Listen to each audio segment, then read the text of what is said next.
All hail Hypnotoad. He is almighty and ever knowing.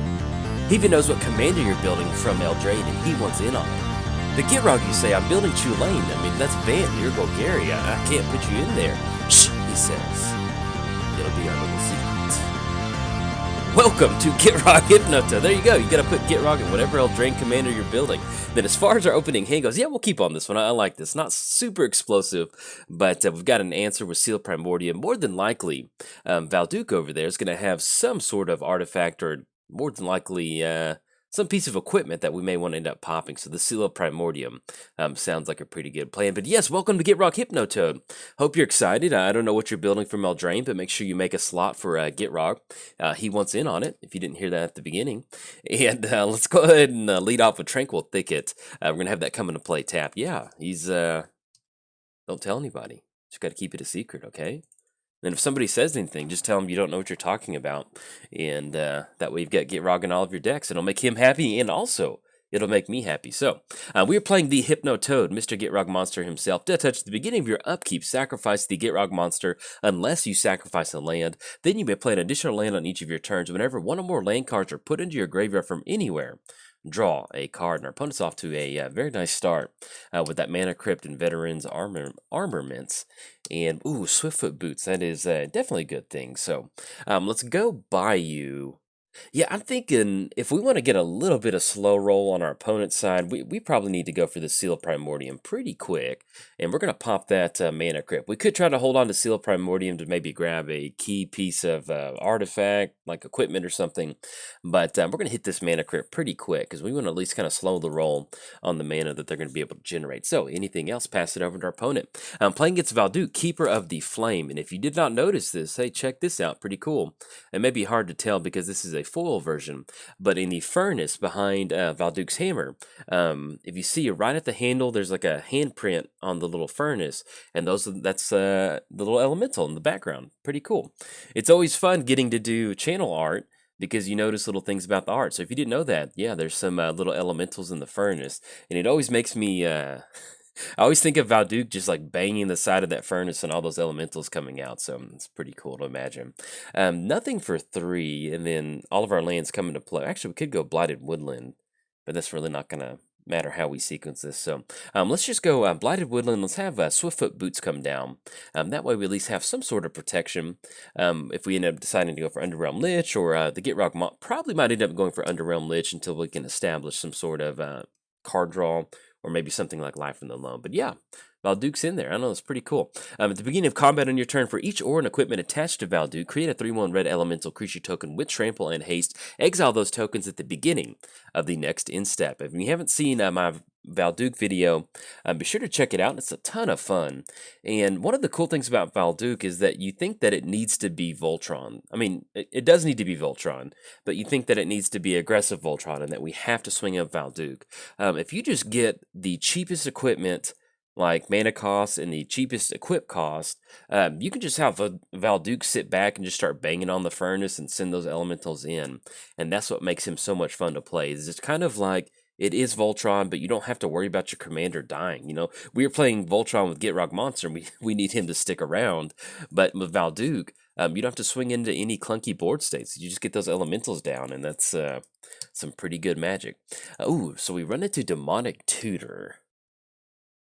So I think at this point, probably want a Demonic Tutor for Life from the Loam, because that's really going to help us get some stuff going on our side, and we can even just go and dump it straight up into the graveyard. Just so we're not taking any damage, let's have Homeward Path come down. We're going to go Demonic Tutor. We're going to tap Blighted Woodland. We're going to grab ourselves Life from the Loam. Life from the Loam is crucial in no matter what sort of Gitrog deck you're building. You just need to have that to get the graveyard going. Because right now, if we get down Gitrog and we don't hit our lands, and we're just going to cast Life from the Loam on an empty graveyard, that is a-okay, because you just really want to start dredging at this point right now, and then pass it over to our opponent. But yeah, Life from the Loam is very crucial. And let's kind of double check this Stigma Lasher really quick. So whenever it deals damage to a player, that player can't gain life for the rest of the... Okay, that's not too bad. And so we covered both commanders. Let's give a quick shout out to our sponsors, MTGOTraders. If you want to be hypnotized by a Gitrog monster and maybe get eaten, This is one of their 5-star customers right there in the mouth of Gitrog. Hey, head over to MTGOTraders. Me and Gitrog and MTGOTraders will certainly treat you very well. And also, let's give a quick shout out to ingaming.com. You can use coupon code JOLT to get 10% off your order off anything off the website. So if you haven't treated yourself in a long time, hey, make sure that you do. Or if you want to type in JOLT539 in the search bar, you'll be able to check out some of my my merch stuff. And last but not least, I started a Patreon. So if you'd like to contribute to the Patreon, there's a link down in the description below. Get your name at the beginning or the ending of the credits to help support cool content like this. And if you can't do that, hey, no problem. Just please tell somebody about the channel. I would greatly appreciate it. So we've got a pretty good chunk of damage coming across. That's going to put us down to 16. So we maybe should use that Demonic Tutor for a board wipe. That might have been a little bit better. But let's go and dredge life from the loam. And unfortunately run into no lands. All right, so we have Nurturing Peatland come down. That does allow us to at least stop some of these elementals, and then we can dredge a little bit. Man, I'm not super wild. I guess we just go Gitrog, and we just kind of start to start chipping away at some of these creatures out there. Then we can follow it up with Underrealm Lich, because it's going to be 2 more. That's going to be another one. It's going to be a lot of elementals coming down. Yeah, I guess if we're going to... Yeah, let's set it up like this. So we're gonna go. We're gonna have Gitrog come down. I'm not entirely sure what's the best bet going forward at this point right now. If we'd run into a few lands with Life from the Loam, maybe it'd be a little bit different. But hopefully at this point we can maybe kind of make our opponent not want to swing in to this particular board state. So, but yes, we did cover our commanders, covered our sponsors. It is officially free time. Let's have some fun. Now, as far as Gitrog, if you're new to the channel, if you haven't seen Gitrog, or if you've been a friend of the channel for a long time, you may recognize Mr. Gitrog, Hypnotoad himself. He is one of my very, probably top 5 decks that I ever built for the channel. I kind of got into making my channel around, oh, and look at that, this is beautiful Valduk right here. If you haven't built Valduk, you should go for it, because look at this. You don't even have to swing in with Valduk. Even though we've got down Gitrog, I mean, it's just like, just getting those elementals down, just free real estate. And so I think they're going to get it on this one, so we're going to try our best to see what we can do in the next Gitrog video, because it's going to be 12, it's going to be 16. Yeah, they're going to swing in with the entire crew. Even if we block on Valduk, that's going to be a trade. I think either way, they're going to get it on this one. So, yep, we're going to let this one go on through. Hey, that's magic sometimes. Normally, that's what we want to do, but you can see where we tried to pop that mana crypt pretty quick, but... once Valduk starts banging on that furnace, it's a little hard to keep up with that. So, if you enjoyed the video, like and subscribe. Thanks. Bye. Welcome to Ayara's Castle. And as far as our opening hand goes, oh, man, I love it. But we ain't got any lands, so we're going to have to mulligan on this one. We're going mulligan, and that, once again, I pray, if you're keeping score at home, don't check the box. Jolt forgot to put lands in his deck again. Well, I've actually never done that. But yeah, we do have lands in here. So let's go and go one more mulligan. There we go. I told you. That's going to be 1, 2, 3. So we're going to have to keep on these 3, put 2 on the bottom. We'll hold on to Argos Bloodfast and Dreadhorde Invasion. I think that sounds like a pretty good plan. Yeah, so we're going to keep on this. And then we're going to click OK, and then let's go and lead off with a swamp. So not the best start to Ayara, but hopefully between Argos Bloodfast getting some card draw and some slow, steady Horde invasions with some zombies, we might be able to kind of... win the game against Baby Sliver. Look, you can see his Baby Sliver over there. Look how tiny it is. We're playing Ayara first unlock. Whenever Ayara or another black creature enters the battlefield under your control, each opponent loses 1 life and you gain 1 life. Then for an activated ability, sacrifice another black creature, then draw a card. Playing against Baby Sliver. Little tiny sliver on this little ant pile over there. Let's go, I guess... Let's do this. Let's go Argos Bloodfast, because we want to cash in some card draw, and we want to find a board wipe as quickly as possible. So that would be pretty good. So we're going to be pretty aggressive with this life total. So, and then playing against Sliver, we'll make it normal size Sliver. Playing against Sliver Overlord, and we'll see if we can't get our opponent's mana crypt trigger to kind of join our side. 3 mana activation, search your library for a Sliver card, reveal that card, put it into your hand, then shuffle your library. Then for a 3 mana activation, gain control of target Sliver. So we did cover both commanders. Let's give a quick shout out to our sponsors, MTGOTraders. If you want to tour Ayara's Castle over at MTGOTraders, head on over there. We'll probably maybe turn you into one of these zombie tokens or something that weekend. She might even sacrifice you to cash in a card card draw. So that'd be pretty cool. You can tell your family about it at your funeral. But yeah, be sure to head over to MTGOTraders, and let's give a quick shout out to inkgaming.com. If you can use coupon code JOLT to get 10% off your order, off anything off the website, or use coupon, or actually search JOLT539 to see my playmat and t-shirt designs. And there we go. We've got one more to cover, but I'll do it here in a second. So let's have Swamp enter the battlefield. Yeah, do we want to just start? We can Argle's Bloodfast. We can also go for Ayara and try to blank out some of this damage with a Horde Invasion. Because either way, we're going to have to get a body down. Yeah, I guess if we want to do that, we can just basically have a blocker. Yeah, this is going to be a pretty slow start, but let's try this. So we're going to get down Dread Horde Invasion. Yeah, now that I think about it, I kind of like getting that down first, and then we can go for Ayara, and then maybe kind of slowly kind of bleed our opponent out, but we'll see. But yeah, we covered MTGO, Ink Gaming. Also, last but not least, I started a Patreon. So if you'd like to contribute to the Patreon, there's a link down in the description below. Get your name at the beginning or the ending of the credits, or both, if you want to support cool content like this. And if you can't do that, hey, no problem. Just tell somebody about the channel. I would greatly appreciate it. So it's officially free time. We can have some fun. Oh, there we go. Run into a board wipe. So that's exactly what we want to see. Do we want to actually just go for a quick damnation? Just kind of stop. No, let's wait till they get a few more stuff on the battlefield. I think that'll be pretty good. So let's have Ayara enter the battlefield. That's going to be 1, 2, 3. And they may be kind of stuck on mana. They may just had Mana Crypt and 2 lands, and then, all right, if we run into this, that'll be pretty good. So just if they're just basically down to Sentinel Sliver and Siphon Sliver, I feel like we're in a pretty good spot. So let's go ahead and make the land drop for the turn. That's going to be a swamp, and then I'll pass the turn over to our opponent. But yes, with Ayara, this is the... I did put out Ayara on MTGOTraders this past Friday. So if you didn't see that video, if you want to go check it out, I have it up over there. There's actually a really fun game. I kind of overthought a Living Death line of play, so just kind of watch that out. But it was still a good video. It's a good showing of Ayara and what is possible. But so if you want to check that out, head on over there. But as far as my actual build of Ayara, I'm not going combo. I'm not going anything like that. I really wanted to build a lot of my mono black decks. They're kind of, they're like mono green decks in a way, in that we're ramping as quickly as possible to generate as much mana as possible. And so with Ayara, I really wanted to build a super heavy token build and just kind of slowly bleed our opponent out. I felt like that was going to be a lot of fun for us. We're getting to do the normal mono black thing, and that's drawing a lot of cards, losing a lot of life. And then when you're losing a lot of life with Ayara, you can basically just... feels pretty good to basically be able to sacrifice creatures and stuff like that. So we're going to get our opponent to hold back with a bunch of 2/2s and 1/1s. The 2/3 is queen among those. So I think what we can do is let's go ahead and sacrifice the zombie army. Yeah, that'll be good, because that'll allow us to cash in an extra card draw. We can get down Dread Horde Invasion. We'll get that extra zombie. That'll be another trigger for our opponent. Oh, look at that. That is some wonderful sequencing. And then lane drop for the turn is going to be Homeward Path. We'll have a Charcoal Diamond enter the battlefield tapped, and that'll still keep us open for either going for Argle's Bloodfast, or we can actually go for Murderous Rider. So let's just go and pass the turn. Now, since we did end up tapping down a yard, just kind of cashing in extra card draw, our opponent's board state is really not that threatening at this point right now, and they've been missing a lot of their land drops. So I felt like it was good to kind of go during our upkeep to try to cash in an extra card draw.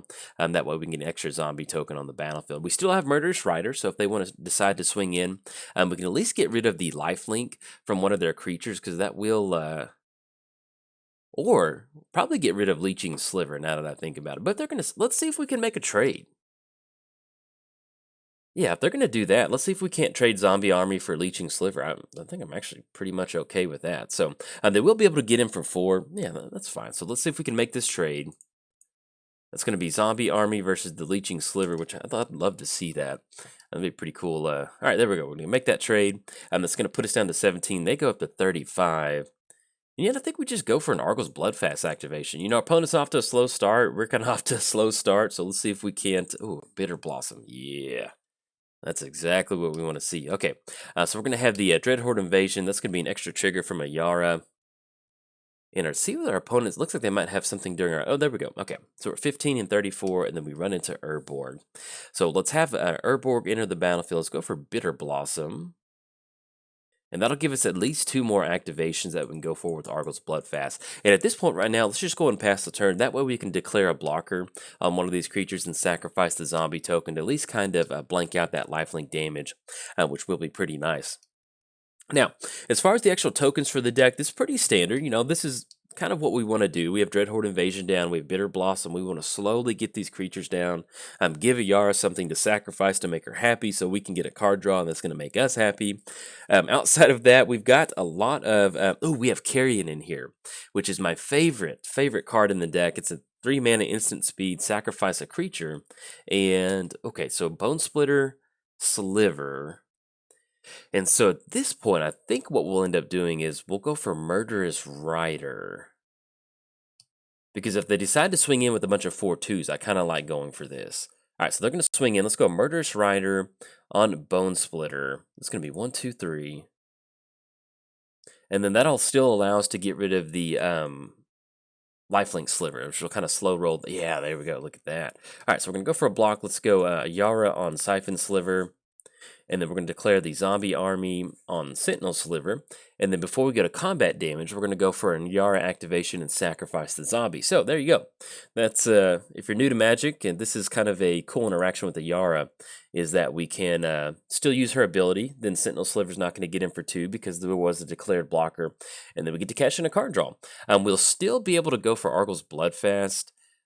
We are at the point now to where we're basically just breaking even on our tokens entering the battlefield, so we're going to stick around 13, 14.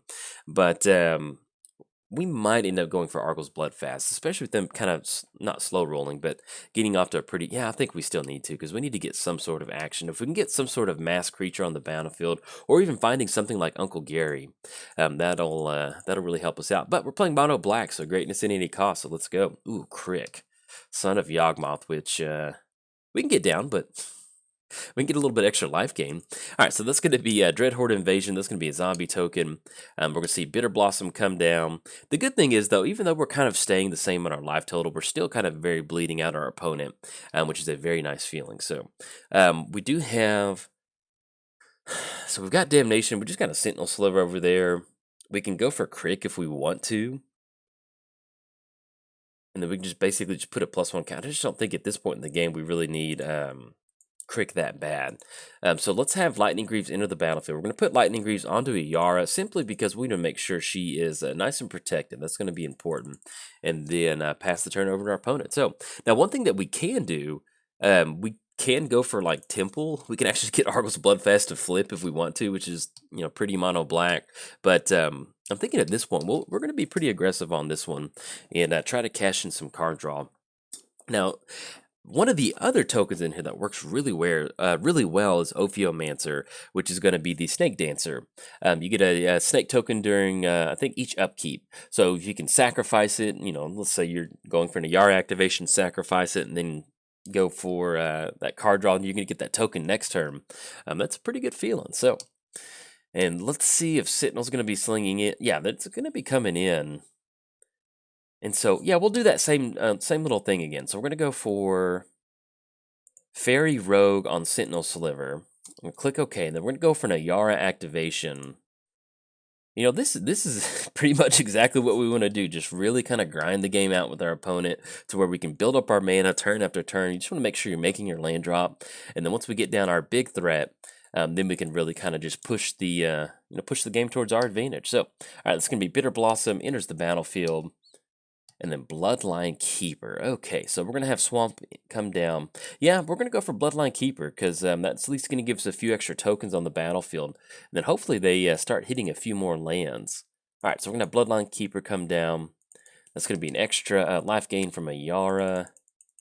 And then, yeah, I think we'll just... Actually, we can go and cast Murderous Rider, too. Yeah, let's just go and get some bodies on the battlefield. That'll be good. So we're going to have Murderous Rider come down. That will be lifelink, which will kind of end up helping us out just a little bit. And also, it builds towards Uncle Gary Devotion, which is a nice thing to have. So, anything else? Pass it back over to our opponent. We do have a few other taxing effects in here. I forgot to put... I need to put that new enchantment from Eldraine in here. It's the 4-mana enchantment that... Whenever a creature attacks you, they lose 1 life.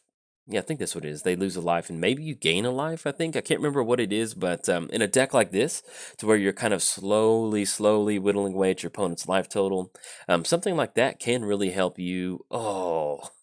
I had the auto yield on, and our opponent went for Living Death. Okay, all right. So things got interesting. We do have a board wipe to follow that up with, so at least we can. Was not expecting that. All right, let's get a Yara pop back up.